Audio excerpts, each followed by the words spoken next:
해석한 8장 볼까요? 구원의 역사 맞아요. 자, 보세요. 한번 생각해 보세요. 상처 하나도 없고 그냥 완전히 문제도 없고 막 모범적인 사람이 그리스도 몰라서 주님이 동행하지 않는 사람이 좋겠습니까? 상처 많고 어려움이 있어도 주님을 만나서 주님과 동행하는 사람이 더 좋겠습니다. 여러분 뭐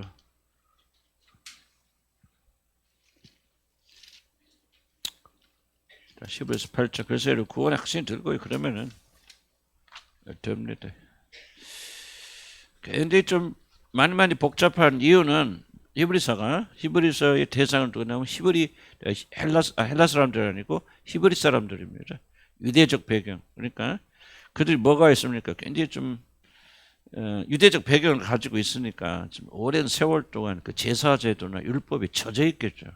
이방인들은 율법이란 게 없으니까 그냥 쉽게 예수님을 믿는 믿음으로 구원받는데 이방인들은 수십 년을 율법을 지켜야만 구원을 받는 줄 알았던 친구들에게 그 제사제도 익숙했던 사람들에게 갑자기 예수를 믿음으로 구원받는다 하니까 굉장히 싸움이 있을 것이고 그리고 심지어 이제 교회에 들어온 사람 구원받은 사람들 안에서도 그래도 아직도 율법을 버리지 못한 자들이 굉장히 많잖아요.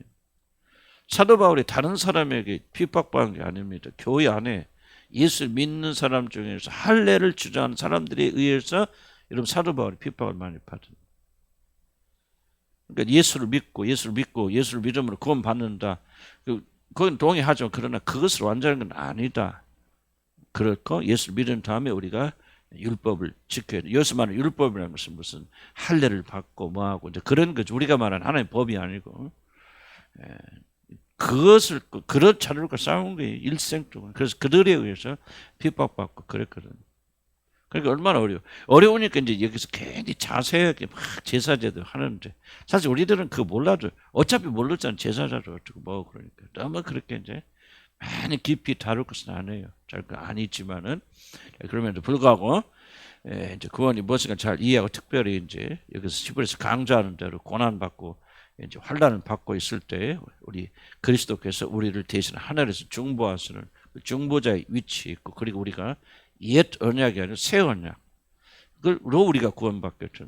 그런데 왠지 우리가 왜 이걸 또 배워야 되냐면요. 우리는 율법을 우리가 지키지 않았잖아요. 할례 받고 뭐 그런 건 상관없는데 결국 율법이라고 하는 것은 무엇을 말하냐면은 인간 행위로 구원을 받으려고 하는 것을 말하는데 그리고 우리 안에도 그런 게 있잖아요. 뭐 잘해가지고 인간 행위로 그것이 온전히 사실 하나님 그 믿음으로 구원받는 길이 이걸 방해를 하고 있잖아요. 구원은 받았어도 온전히 그 구원의 감격을 누리지 못하는 것은 은근슬쩍 행위 구원이 우리 안에서 우리를 괴롭히겠죠. 저도 오래 목사하고 나서 뭐 복음을 가르치면서 지금도 아직도 100% 내가 율법의 영향에서 벗어난 게 아니라는 말이죠. 은근슬쩍 또 행위가 부족하자. 뭘 해야 되는데 또 못했구나 뭐했구나. 뭐를 잘못해 또 벌 받는 것이지. 이런 막 끊임없는 생각들이요. 복음의 참된 자유를 누리지 못하게 만든다. 그래서 우리가 끊임없이 우리가 이것을 반복해 나가면서 언제나 율법에서 자유점을 누려야 된다.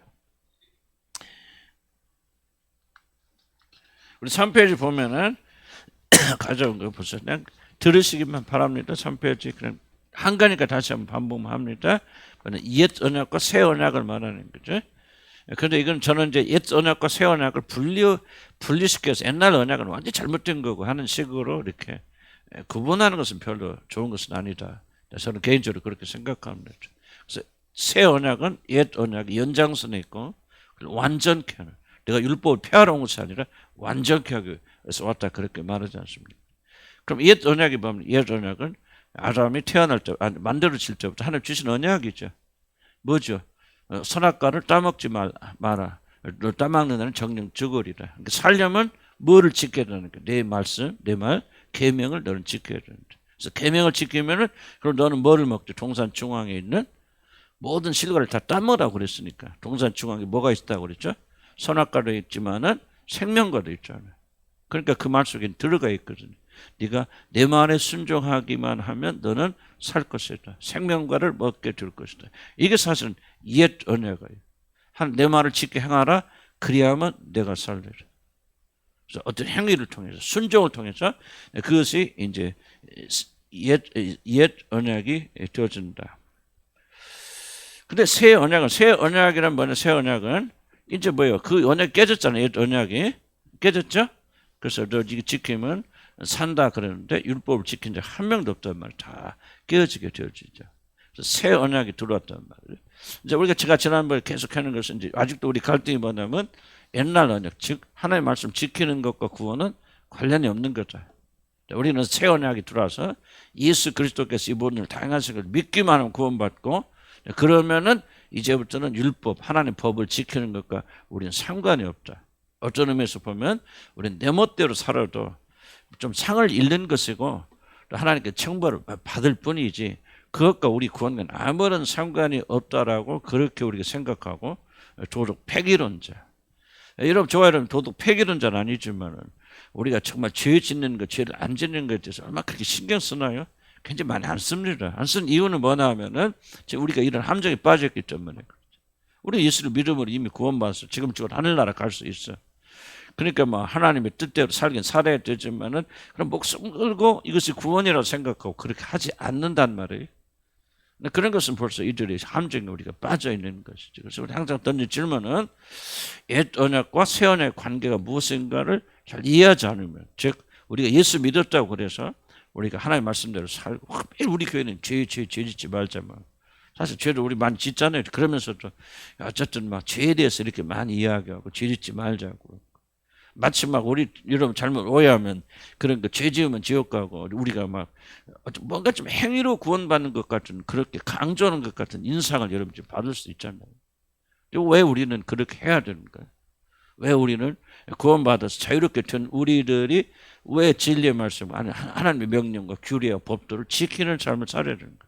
단지 그거는 예수 믿고 나서 우리가 그렇게 살면 복 받는다는 얘기인가? 그렇지 않으면 그것이 우리 구원인가? 하는 것을 우리가 좀 그 새 언약과 옛 언약의 관계를 좀 잘 이해하셔야 된다. 자꾸 들으면 조금 이해가 되죠? 그래서 그거를 지금 히브리에서 많이 다루고 있다. 예. 그러면 이제 이걸 이해하셔야 됩니다. 그럼 왜 옛 언약이 폐하해졌는데? 4페이지 나오는 분들 읽을 시간이 없으니까. 그럼 왜 옛날 언약이 폐하해졌습니까? 옛날 언약은 뭐예요? 행하라 그러면 살리라. 왜 하나님께서 이 언약을 폐하하셨습니까? 그건 율법, 그렇죠. 율법이 문제가 있어서 그런 게 아니죠. 율법 자체에 문제가 있기 때문에 그거 안 돼. 율법 자체에 문제가 있어요. 그러니까 하나님께서 문제가 없는 새 언약으로 바꿔주신 것이 아니다. 율법에 문제가 있는 것이 아니라 뭐가 문제가 있다? 죄로 인해서 우리가 타락해서 우리 인간은 그 법을 절대로 지킬 수 없다는 우리에게 문제가 있다는 거죠. 이게 바로 옛 언약의 문제입니다. 다시 이걸 꼭 이해하셔야 됩니다. 누가 무엇이 문제가 있다? 우리 자신이 문제가 있다. 죄를 지어서 우리가 타락해서 부패했기 때문에 육신으로서는 누구도 하나님의 법을 지킬 수 있는 사람이 없다는 우리의 문제지, 하나님 처음 주신 이것을 지켜 행하라 그리하면 살리라, 이것이 문제가 있는 거 아니에요. 그러니까 만약에 첫 번째였어요. 이것을 지켜 행하라 그러면 살리라, 이것이 문제가 있다면 옛 언약은 이걸 폐하해버리겠죠. 무슨 말인가? 새 언약은. 그렇죠? 새 언약이 들어오면 이거 없애버려. 그러니까 이거 물법 자체가 문제가 있기 때문에 아무도 하나님 법도 그 지킬 필요 없어. 안 돼. 그건 잘못된 거예요. 뭐 사랑하고 뭐 거룩하고 정결하고 그 중요한 게 아니에요. 그건 잘못된 거야. 그렇게 말할 수 있지만은 법이 잘못된 거 아니에요. 하나님 뜻대로 사는 것, 사랑하고 뭐가 됐든지 간에 그런 법도를 지키는 것, 그게 문제가 있는 거 아니기 때문에 우리가 새 언약이 들어와도 옛날 언약이 폐하해진다, 안 폐하해진다? 안 폐하해진다는 거예요. 유효하다는 거예요. 이건 옳은 거예요. 근데 무엇이 문제냐면 이 좋은 것을 지킬 수 있는 우리가 병들어 버렸어요. 그러니까 하나님께서 뭘 하신다는 거예요? 새 언약은. 이게 중요합니다. 새 언약은 언약을 바꾸는 게 아니에요. 뭐를 바꾸는 거죠? 병들어서 죄지어서 우리가 할 수 없는 우리들이 그 법을 이룰 수 있도록 무엇인가를 행하시는 거예요. 그래서 우리대로 병든 우리들을 지켜 행하라 그럼 못하니까 하나님께서 우리 대신 예수 그리스도 사람이 되신 하나님의 아들께서 이 모든 법을 다 지키고 완성시켜 놓으시고, 그리고 그것을 믿는 자들을 의롭다고 하시는 또 다른 방법을 통해서 우리의 부족함을 채워주시는 거죠. 그런 것을 이제 하나님의 법을 바꾸시는 게 아니라 이거 굉장히 중요합니다. 중요해요. 이걸 어떻게 이해하느냐에 따라서 여러분이 어떻게 살아가느냐 결정됩니다. 지금 이제 현재 교회 문제 두 가지 큰 문제가 있죠. 마침 우리도 율법을 다 지켜야만이 구원을 얻는 것처럼 유대인처럼 그렇게 사는 사람도 있을 것이고 또 이제 뭐니까 구원파처럼 구원파나 사실 침략이나 막 그렇게 좀 구원을 주장하고 막 강조하는 데에서는 은근슬쩍 그렇게 말합니다. 모든 것 다 믿음으로 행위가 아니고 믿음으로 구원받기 때문에 구원받은데 우리가 어떤 죄를 지어도 고의는 안 되겠지만 죄를 지어도 그거는 우리 구원을 잃는 것이 아니고 아무 상관이 없다라고 그렇게 딱 말하니까요. 그리스도인들이 심각하게 자기 죄에 대해서 그리고 하나님과 관계에서 말씀을 지키는 일을 심각하게 생각할 필요가 없죠. 이미 다 끝난 얘기니까. 괜히 잘못 오도하고 있다. 그래서 우리가 율법을 올바로 이해시킬 필요가 있다. 그래서 하나님의 첫 번째 언약, 옛 언약은 폐하여졌지만은 율법 자체가 하나님 법 자체가 문제가 있어서 폐하진 것이 아니라 그것을 우리가 연약하여 할 수 없기 때문에 너희들이 법을 지켜서 구원받는 길은 이거 안 된다고 폐하해 버리시는 거예요. 율법을 지키지 않았던 게 아니라. 그럼 어떻게 하시냐? 우리들이 연약할 수 없는 그것을 하나님은 하시나니 곧 그 다음 뭐가 나옵니까? 뒤에 곧 아들에게 죄를 정하세요. 그래서 우리 대신 하나님께서 사람이 되어주시고 그 아들에게 죄를 정하셔서 우리 모든 죄를 다 당당시키고 죽이심으로 우리 죄를 용서해 주셨을 뿐만 아니라 하나님의 법을 우리 마음에 기록하고 그것을 지킬 수 있는 성령 우리에게 보내어 주셔서 첫 번째 언약, 옛 언약을 지킬 수 있는 사람으로 만들어 주신다. 이게 새 언약이에요. 이해 가시죠? 내가 계속 강조하는 것은요, 이게 너무너무 중요하기 때문에. 새 언약은 옛 언약이 안 돼, 필요 없어. 그래서 뭐 사랑하라, 용서하라, 죄짓지 말라, 음란하지 말라, 방탕하지 말라, 뭐 이런 여러 가지 뭐 십계명을 비롯해서 이런 것들이 필요 없다. 그게 아니에요. 그러니까 우리가 구원받은 사람들의 십계명 지켜야 돼, 안 지켜야 됩니까? 지켜야 됩니다, 여러분. 십계명 안 지키면 안 됩니다, 여러분. 산상수훈 지켜야 됩니까? 안 지켜야 됩니까? 지켜야 됩니다. 안 지키면 안 돼요. 안 지키면 구원 못 받습니까? 그 말이 아니에요. 그 말이 아니에요. 우리는 무엇을 지킴으로 구원받는 게 아니에요. 그래서 이렇게 했죠. 우리가 할 수 없는 것을 하나님의 아들을 이루어 놓으시고 그것을 선물을 주셨어요. 그러니까 누구든지 예수를 믿는 자들은 하나님 어떻게 여겨주신다? 마치 여러분이 모든 율법을 다 완성한 것 같이 여겨주신단 말이죠. 그래서 하나님이 그런 자들 믿는 자들 뭐라 하죠? 의롭다고 여겨주시잖아요. 하고 뭡니까? 아들이 주셨던 그거를 얘는 선물로 주셔서 예수 그리스도 똑같이 의로운 자들로 하나님이 여러분을 받아주신다면 받아주신다. 그럼 거기서 끝나는 거예요? 아니죠. 그렇게 되었으니 너희들이 연약할 수 없는 것을 아들을 통해서 해놓고 믿음을 통해서 너희를 의롭다고 해 나왔으니 그 다음부터 뭐라는 거예요? 이제 너희들이 지켜 행하라는 거예요. 그럼 그것을 다 지켜 다시 구원받느냐? 아니 그런 말 하고 있는 거 아니에요. 그러니까 먼저 우리가 들어가서 하나님의 자녀로 만들어 놓으시고 이제 내가 너희를 변화시켜 주었으니 의로운 자를 만들어 놓았으니 너는 나의 뜻대로 명령대로 사는 자가 되라고 말씀하시는데 그게 뭐예요? 이제 우리 마음에 그 법을 기록하기 때문에 그것이 뭐가 되어집니까? 더 이상 율법이 아니고 짐이 아니고 기쁨과 즐거움과 감사함으로. 네, 뒤에 이제 굉장히 자세하게 제가 설명을 해놨습니다. 그래서 이건 핵심이 겁니다. 하나님께서는 은혜로 우리를 하나님의 법을 지키는 자로 만들어 주신다. 우리가 병들었단 말이에요. 그래서 새 언약은 병든 우리를 고쳐주신 것이다. 그 다음에 5페이지 넘어가면은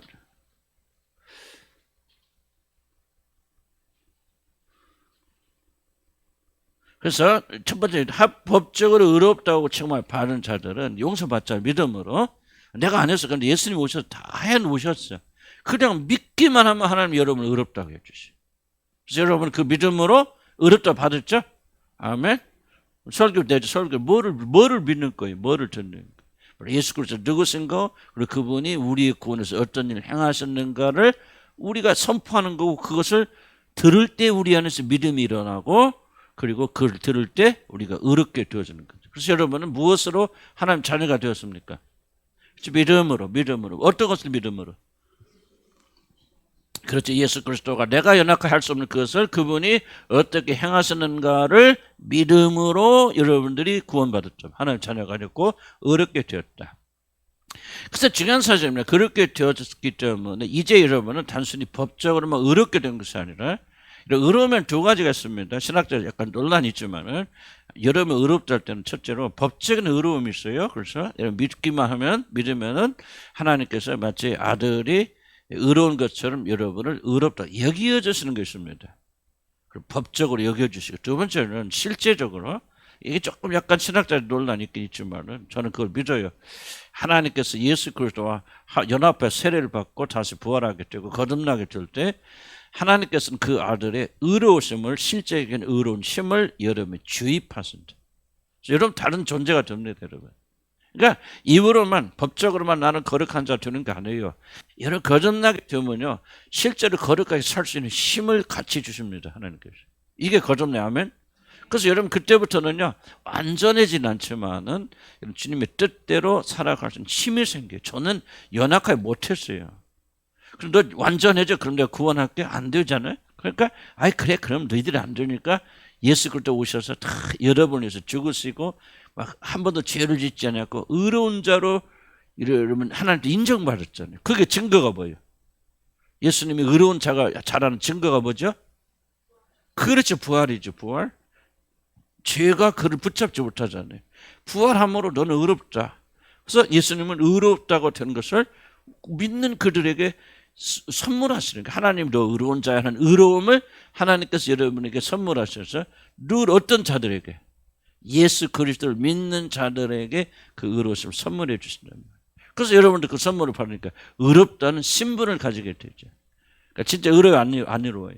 의롭지 않죠, 실제적으로. 그렇지만은 그때 의롭다고 하실 뿐만 아니라 예수님이 실제로 의로운 힘, 능력, 그것이 무엇인지는 설명할 수 없죠. 잘 신비한 일이니까. 그러나 여러분 거듭나게 될 때 여러분에게 주입하셔서 여러분 접붙임을 받는 것처럼 새로운 능력이 여러분이 주어집니다. 그래서 거듭나면요, 단순히 이게 죄가 잘못됐구나, 이렇게 살아야 되겠구나 하는 마음만 생기는 게 아니고, 뭐라 합니까? 내가 내 마음을 너희 마음에 기록하고 내가 너에게 성령을 보내준다고 하죠. 그럼 성령께서 오셔서 이제 여러분을 실제로 거룩하게 만들어 가셔서 거듭난 사람이 이제 죄를 끊을 수 있죠.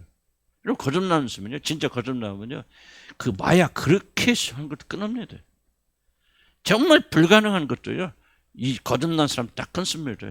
술 중독, 아무리 여러분도 그런 경험 있지 않습니까? 꼭 거듭나서 끊었나? 그거는 내가 좀 그렇지만은 거듭나게 되어지면 술 중독 끊습니다.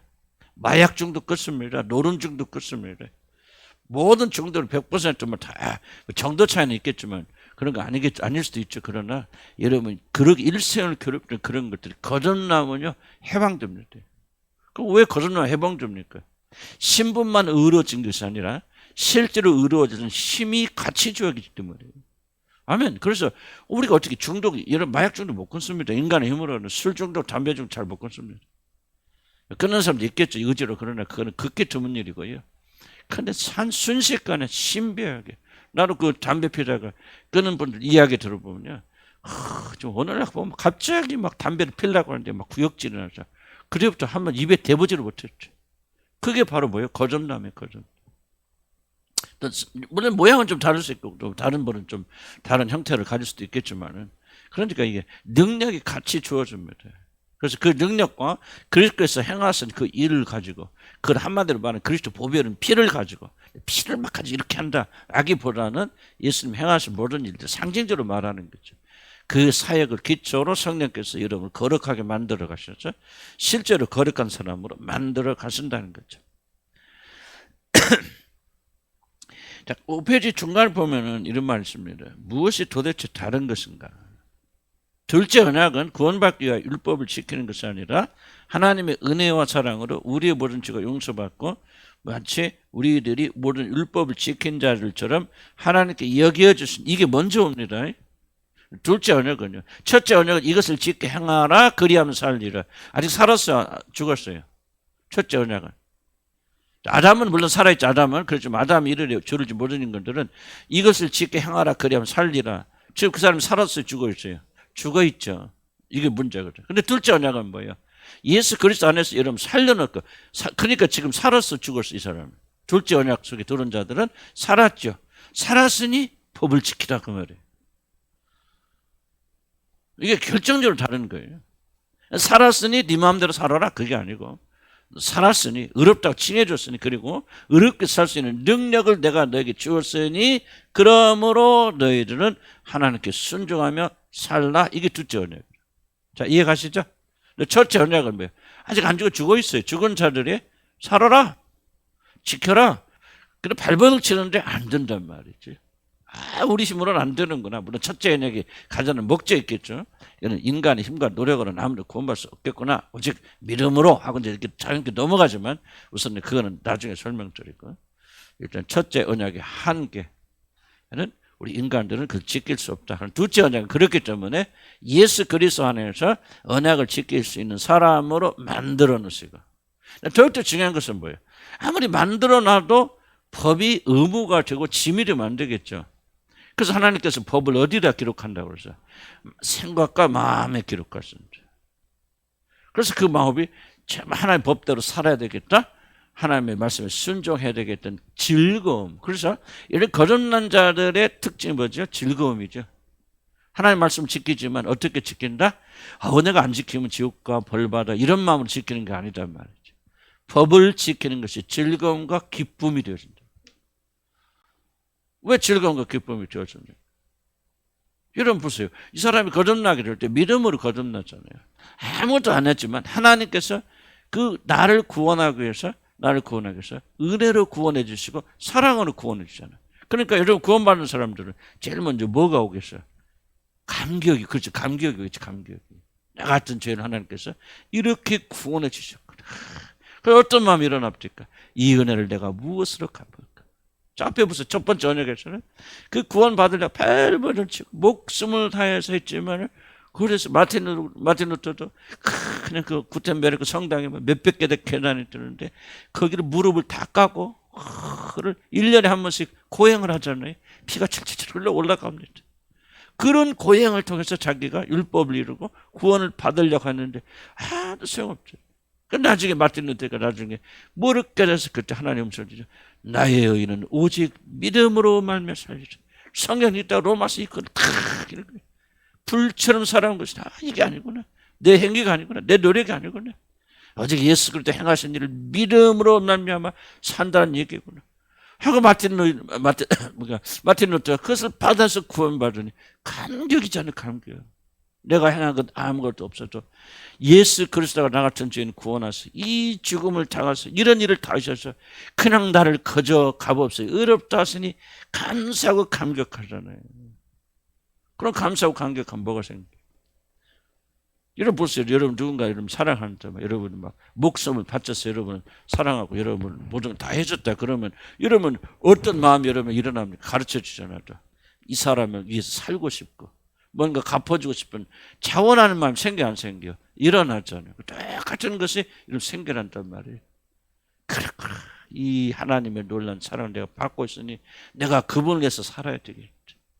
그분의 말씀에 순종해야 되겠다. 이렇게 놀라우신 분이 주신 명령이라면 너무너무 아름다워. 너무나도. 자 보세요. 내 이웃을 내 몸좀 사랑하라. 전혀 우리가 그럴 감도 없었죠. 뭐 그런 게. 그런데 여러분이 그리스도를 통해서 그런 사랑을 체험하고 난 다음에 어떻게 물론 완전하지 않죠. 완전하지 않고 또 우리 또 잊어버리고 뭐 그렇긴 하지만은 그러나 여러분 우리가 그 은혜를 깨닫게 되면 뭐예요? 이야, 정말 그분의 사랑을 느끼면 뭐예요?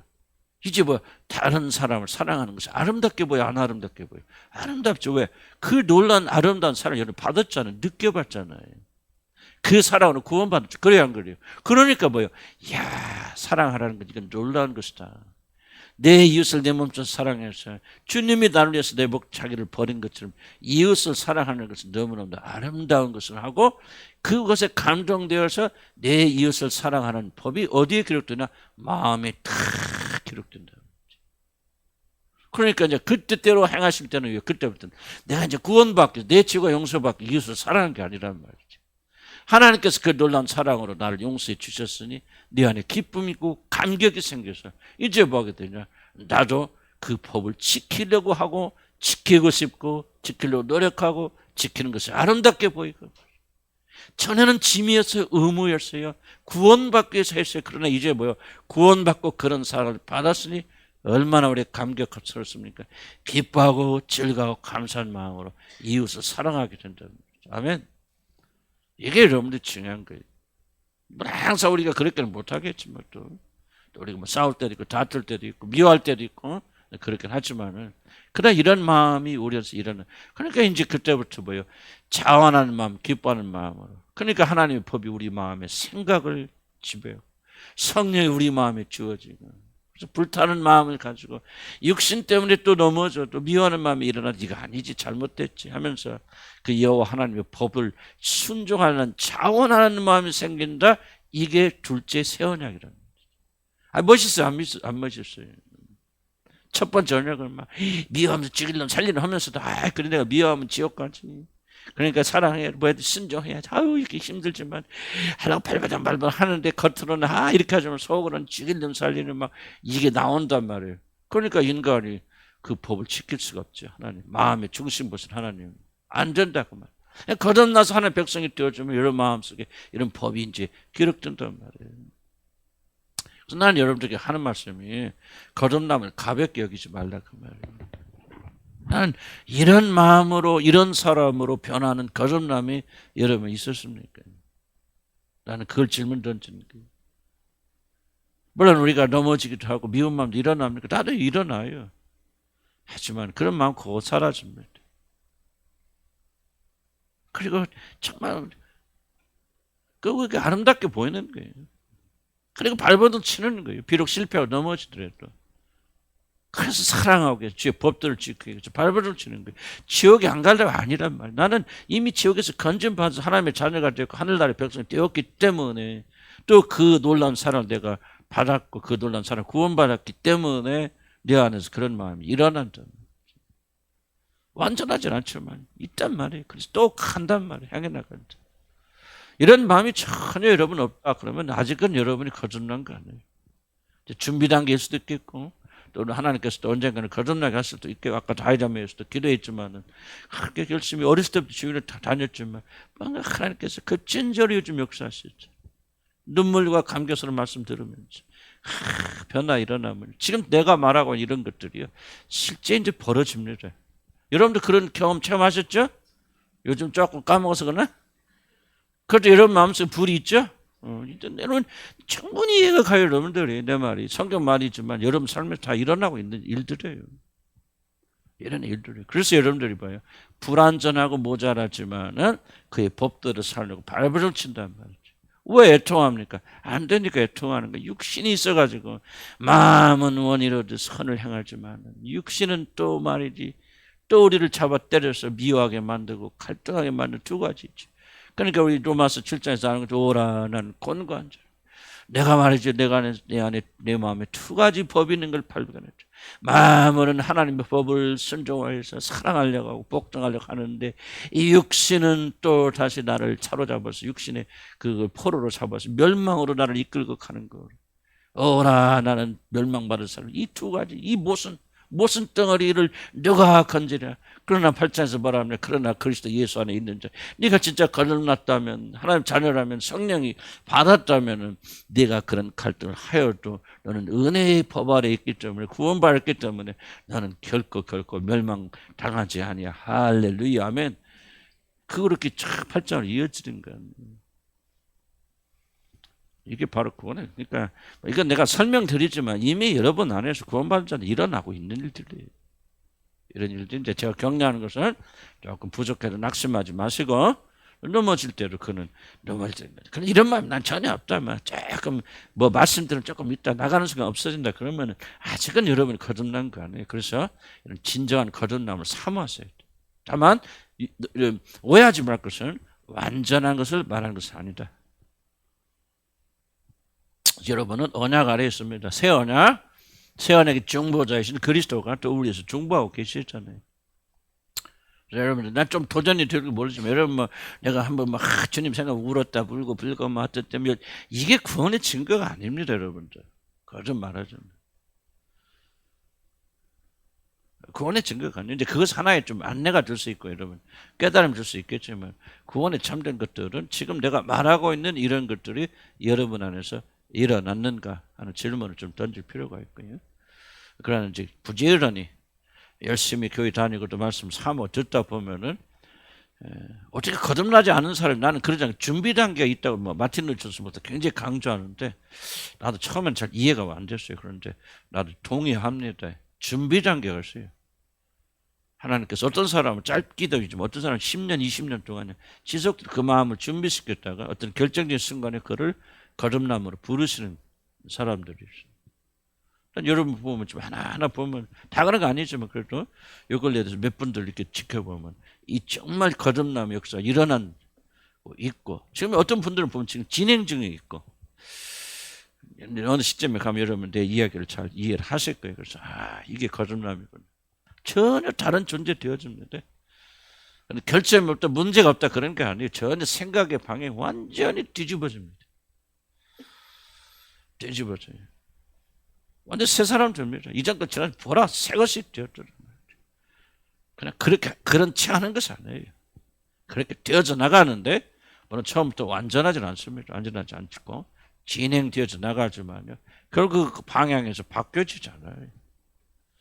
결국 사람의 영광 추구하지 않습니다. 사람은 그 밖에 안 돌아갑니다. 정도는 좀 차이가 있고 뭐 그렇게다가 조금 어두워질 수도 있겠고 좀 그렇지만 다시 회개하고 다시 돌아오고 만일일 것 같아요. 떨어지면 떨어집니다. 원래는 거듭난 사람들은 항상 어디로 떨어진다? 하나님께로 떨어집니다. 하나님 영광으로 떨어지고 그러지 못하는 자기 자신의 모습을 발견하면서 애통하고 슬피 울기도 하지만 거듭나기 이전에 어떤 사람입니까? 열심히 기도하고 뭐 그게 중요한 건 열심히 기도하고 열심히 다녀도 항상 어디로 떨어집니까? 자기로 떨어집니다. 자기밖에 없어요. 자기. 내 세계. 그래도 결국은 관심하는 것은 다른 사람이 나를 어떻게 대하느냐, 뭐 하느냐. 참 자기로 떨어지죠. 그러나 거듭나신 분들은 하나님께 떨어집니다. 그래서 마음이 하나님을 향했어요. 그렇게 하지 못한 모습을 보면서 자기 애통하고 그렇게 하지만 거듭난 것과 거듭나진 사람은 화기애애하게 판이하게 다릅니다. 판이하게 달라요. 뭐 이거 제가 어떻게 아마 여러분 느낄 거예요. 그래서 진짜 거듭나신 분은 요즘 그래도 거듭나신 분들은 내가 하는 말 이해할 겁니다. 그래서 여러분이 어떻게 내 안에 이런 마음이 생겼지? 얼마나 놀라운 것인지 몰라요. 자, 그래서 여러분 이제 5페이지 마지막 부분 보면 제가 강조하고 싶은 게 하나 있는데요. 저는 많이 고민해요. 그럼 어떻게 하나님께서 그 법을 우리의 마음에 기록할까? 아까 약간 설명했지만요. 이것과 완전한 용서와 관련이 있습니다. 제가 뭐를 기억했냐면요. 구원받고 안 받고는 이제 잊어버리고 하나님의 법이 여러분이 기록하려면요. 반드시 여러분이 뭐를 체험하셔야 되냐. 완전한 용서를 체험하셔야 돼요. 만약에 여러분이 완전한 용서를 체험하지 못한다면 그랬구나. 하나님이 그리스도 예수를 통해서 나의 모든 죄를 남김없이 완벽하고 완전하게 그냥 묻지도 않고 동에 서가본 같이 완전하게 여러분 용서해 주셨구나. 그래서 여러분 속에서 기쁨과 환희와 감격이 일어나고 그것 때문에 참된 자유를 누릴 때만이 하나님의 법은 여러분 마음에 기록됩니다. 난 이거 굉장히 중요한 일이라고 생각합니다. 만약에 여러분이 하나님의 용서하심에 대한 완벽한 걸 받아들이지 못한다면 여러분 이 모든 것들이 의무로 남습니다. 짐으로 남아 율법으로 남습니다. 해야 돼. 그러나 하나님께서 나를 용서하실 때 완벽하게 용서하셔서 나에겐 죄 하나 남아있지 않다. 완전 해방이 되어졌다. 어떤 일이 일어나는 그날의 백성이고 하나님의 자녀다. 이 감사와 감격이 있을 때 여러분의 마음은 열려서 거기에 하나님의 법도가 새겨집니다. 만약에 여러분들이 이 진실적, 이 자유를 누리지 못한다면 뭔가를 해야 되잖아. 그렇죠? 여러분 완전히 복음을 받아들이지 못하면 율법이 남아있다는 얘기거든요. 율법은 뭡니까? 뭔가 내가 온전한 용서를 받기 위해서 뭔가는 아직은 99%는 일어났는데 1%가 모자라. 그래서 뭔가를 해야 돼. 그래서 항상 여러분 마음속에 뭐가 있나? 찜찌름한 게 남아있어요. 그러니까 뭐야? 감사와 감격을 가질 수 없죠. 여러분 빚이 남아있는데, 여러분 벌써 여러분 은행 빚을 여러분 1억 들었다. 여러분이 다 갚고 1,000만 원 남았어. 기분 좋아요? 해방됩니까? 안 됩니까? 안 되죠. 1,000만 원 남아있는 한 찜찌름하죠. 왜? 부채니까. 여러분 하나님과 관계도 똑같은 것 같아요. 그러면 그 하나 99% 내 죄를 용서받아내 뭔가는 좀 더 해야 될 것 같고 뭔가는 아직도 남아있는 것 같고 뭔가는 내가 완전히 용서를 받지 못한 것 같다면은 여러분의 마음은 부채가 남아있어요. 율법이 지배합니다. 그래서 여러분이 하나님의 법을 기쁨과 감사함으로 받아들이고 또 그 법을 지킬 만한 지켜야 됐던 강렬한 사랑의 열망이 일어나지 않습니다. 나는 요즘 굉장히 발견한 게 굉장히 중요한 부분. 그러나 여러분이 진실 하나님 내 죄 용서해 주구나.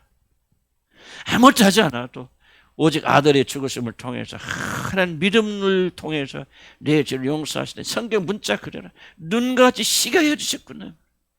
하나님 하나도 기억조차 안 하시는구나.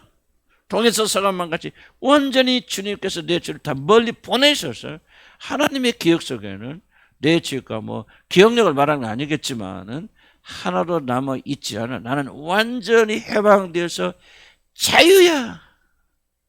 이 자유가 여러분 안에서 뜨겁게 역사할 때만이 하나님의 법은 여러분 마음에 기록됩니다.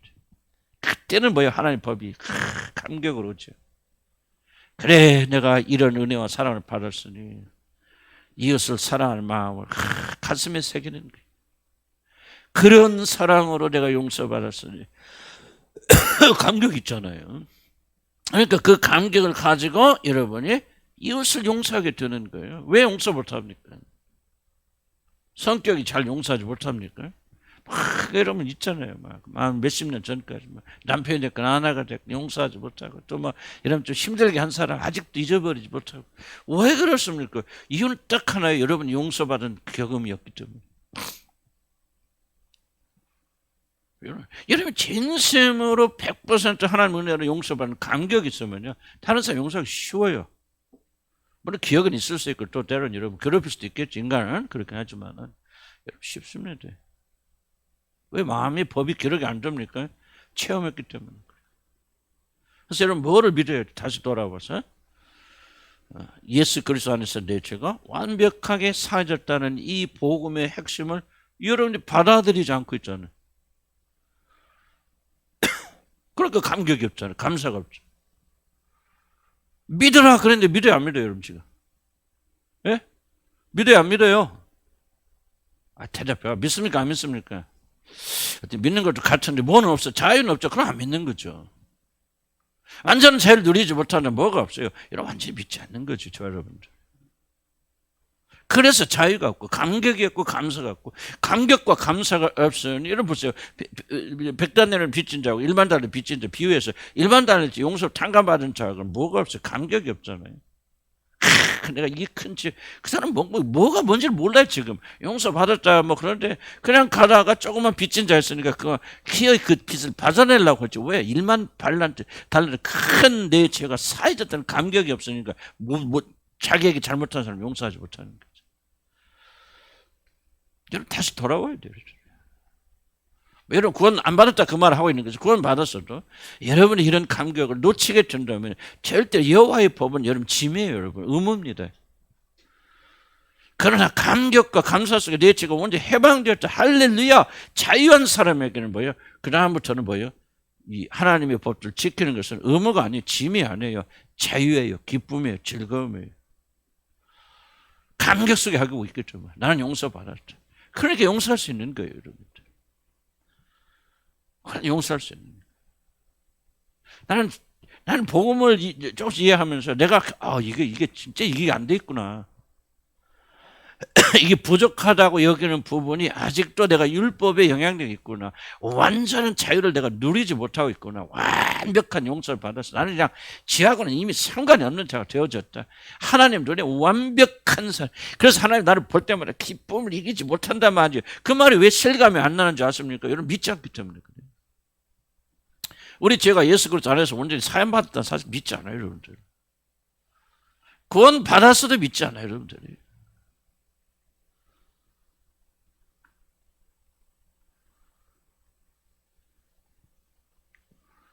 믿어야 돼요. 믿음 달려 기도했어야 돼요.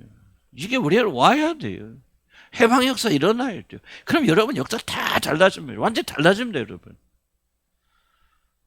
우리는 너무나도 복음을 쉽게 생각하고 이해한다고 생각하고 내가 복음을 다 받았다고 생각해요. 물론 구원을 안 받았단 말을 하고 있는 게 아니에요. 하나님께서 완전히 구원하신 게 아니기 때문에 우리 믿음이 불완전하더라도 그 믿음 보시고 우리를 구원해 주시죠. 그런데 만약에 우리들이 그런 완전한 믿음으로 참된 자를 누리고 있지 못하다면 하나님의 법은 더 이상 우리 안에서 기쁨과 즐거움이 아니에요. 의무가 돼요. 짐이 돼버려요. 그래서 여러분들이 하나님의 법들을 이 새 언약속에 들어가는 것은 바로 그거예요. 예수 그리스도 행하신 모든 일을 믿음으로 받아 누리는 거 아니에요.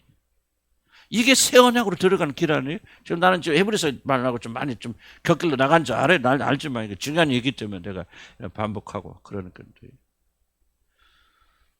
새 언약으로 들어가려면 믿음으로 들어가는 거예요. 그 믿음이 뭐예요? 전적으로 믿어야 되고 전적으로 믿음으로 우리가 자유함을 누려야 되고 기뻐하고 감격해서 죄 때문에 더 이상 괴롭힘을 당하면 돼야 안 돼요? 안 되죠. 그럼 왜 죄 때문에 괴롭힘을 당합니까? 믿지 않기 때문에 그렇죠. 나같이 막 큰 죄만 이건 뭐 죽어도 용서할 수 없는 그게 바로 여러분이 하나님의 역사를 제한하는 거 아니에요? 자유함을 누리지 못한다. 그래서 여기서부터 사단이 일어나는 것이죠. 복음을 받아들이는 건 뭐예요? 완전한 용서를 받아들여서요. 성경 말은 그대로 눈금만 치도 죄가가 남아있지 아니하다. 하나님 우리에게 벌을 주시면 그거는 벌이 아니다. 그건 뭐예요? 우리를 훈련하고 징계하시는 거고 다시는 악을 행하지 않도록 죄의 결과를 우리가 누리게 맛보게 하시는 것이지 하나님이 그 죄를 기억하시다 벌 주시는 거 아니다. 완전히 용서하다. 그래서 뭐예요? 감사와 감격과 기쁨과 해방이다 말이지. 나는 자유롭다. 영원히 나는 해방되었다. 즐거워야만이 뭐야? 하나님의 법이 내 안에 기록되어서 그때부터는 여호와의 법을 지키는 것이 의무가 아니고 즐거움과 기쁨이 된다. 그런 벌을 내가 하나님으로 내 아버지를 모시고 있으니 그분께서 내게 명하신 법도는 더 이상 규례가 아니에요. 사랑이죠. 영광이죠. 이렇게 바꾸게 되려면 어디로 가야 되냐? 왜 이렇게 안 될까? 믿기는 믿는데 안 되는 게 아니에요. 믿지 않기 때문에 안 되는 거예요. 무슨 뜻인지 이해하시죠? 그래서 이게 정말 복음을요. 믿기가 쉽지 않아요, 여러분들. 하나님의 은혜는 다 믿어야 구원받는 누가 구원받겠어. 그러니까 그냥 부족한 믿음을 보시고 구원하셔서 그다음 뭐예요? 또 믿으라는 거예요. 믿으라는 거예요. 해방되라는 거예요. 난 그래서 우리가 참된 자유를 누리고 살게 되기를 난 주의를 간절히 축복합니다. 아멘.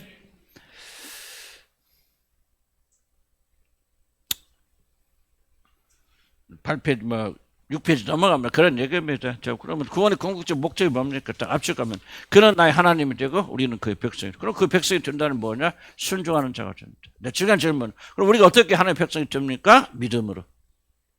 새 언약으로. 이게 새 언약이에요.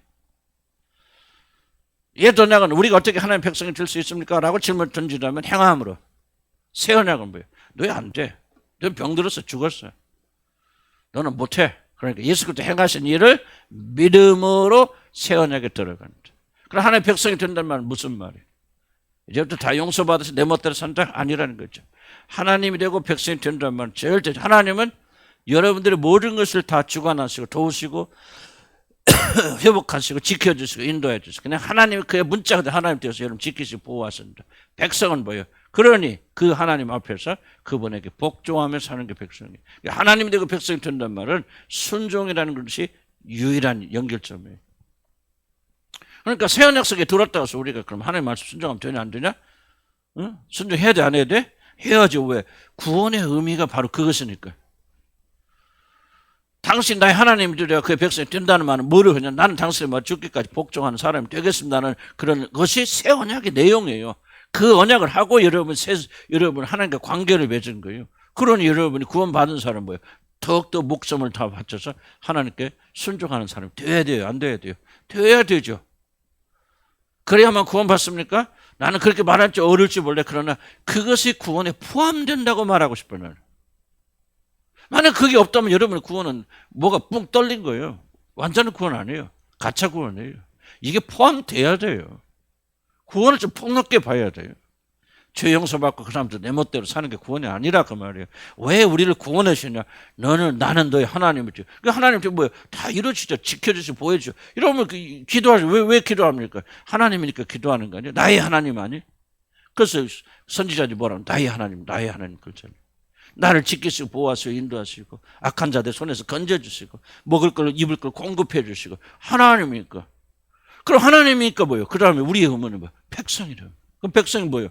순종하는 거예요. 복종하는 거예요. 순종하지 않고 복종하지 않고 이러면 하나님이 줄 걸 요구합니까? 그건 잘못돼. 그건 언약이 아니에요. 언약은 쌍방이 지켜야지.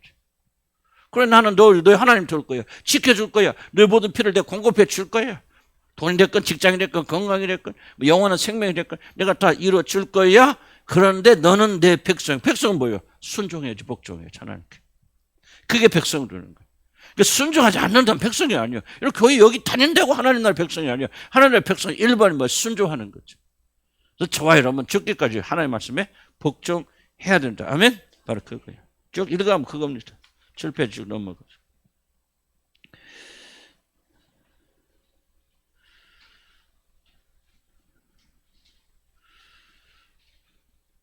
그러니까 좀 우리 7페이지 넘어가면 뭐 그것도 내용이 이제 뭐 내가 앞에서 설명한 그런 부분이다. 그러니까 뭐 계속 강조하는 것은 순종이 없다면 그런 언약이 아니다. 언약은 반드시 순종을 전제로 한다. 다만 두 번째 언약은 새 언약은 우리가 언약까지 할 수 없으니까 미리 백성으로 받아주시고 받아줬으니 순종을 하고 말합니다. 제가 계속 강조하는 건 순종 없는 백성이란 존재할 수 없다 하는 것을 계속 강조하는 겁니다. 그래서 여기 7페이지 세 번째 줄 한번 볼까요? 하나님의 모든 명령을 다 지킴으로 그날의 백성이 되는 것이 아니라 이런 율법이죠. 이런 철저합니다. 하나님의 명령 지킴으로 그날의 백성이 되는 게 아니에요. 아니라 은혜와 사랑으로 그리고 그저 나를 그날의 백성으로 삼아 주셨으니 이미 예수 그리스도는 받아 주셨으니 이제 그분의 법을 힘을 다하여 지키는 자로 살겠다고 다짐하는 것이 새 언약 속에 들어가는 것이다. 그리고 이것이 구원의 패키지다. 만약 이게 없다면 순종하는 삶이 없다면 그 사람은 구원받은 것이 아니다. 아무리 그래서 내가 말하잖아요. 여러분 나 구원 확신이 있다. 그렇게 말하지 말라고 그러잖아요. 내가 구원 확신이 있는 게 중요한 거 아니에요. 구원이 무엇인가를 우리가 이해해야 된다. 그래서 여러분 은혜로 지금 하나님 백성이 됐어요? 안 됐어요? 됐으니 뭐 하라는 거? 그러니 하나님 백성으로서 하나님 법도에 순종하는 자가 돼요. 왜 우리가 모입니까? 왜 말씀 배웁니까? 하나님 법도가 무엇인지 배워야 될 거 아니에요. 왜 기도합니까? 그 법을 순종하는데 하나님의 능력, 성령의 능력이 필요할 거 아니에요? 그래서 우리가 하나님께 간구하는 거예요. 구원받기 위해서 예 맞아요. 구원은 결코 성경 완성됐다 말한 건데 이게 바로 구원이에요. 두렵고 떨리는 마음으로 우리가 지금 말하고 이 구원을 이뤄나가서 매일 그분에게 순종하고 복종하는 삶을 살아야 돼요. 이게 구원이에요. 이게 없다면 여러분 구원받은 거 아니에요. 얼마나 완전하냐는 건 2차적인 거예요. 그러나 이 과정이 없다면 여러분 구원받은 거 아니에요. 구원파에 넘어가면 안 되고 속으면 안 됩니다. 내가 예수를 내 주라고 한번 고백하면 영원히 뭐 용서받고 출발은 그렇게 될지 모르지만 이건 다 패키지예요. 그렇게 된 사람이 뭐냐? 이제 하나님 말씀에 복종해야 될 당연한 의무가 생긴다.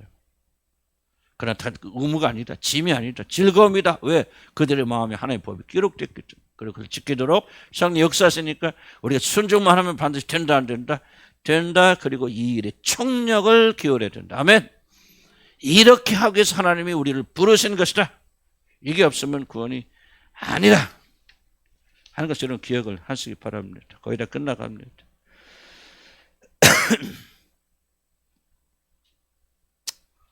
약간 또 다른 이슈고요. 일단 들어가면 어떤 성령께서 오셔서 하나님 알게 하시고 뭐 그런 얘기. 충분히 이제 구원에 대한 이해가 되셨죠?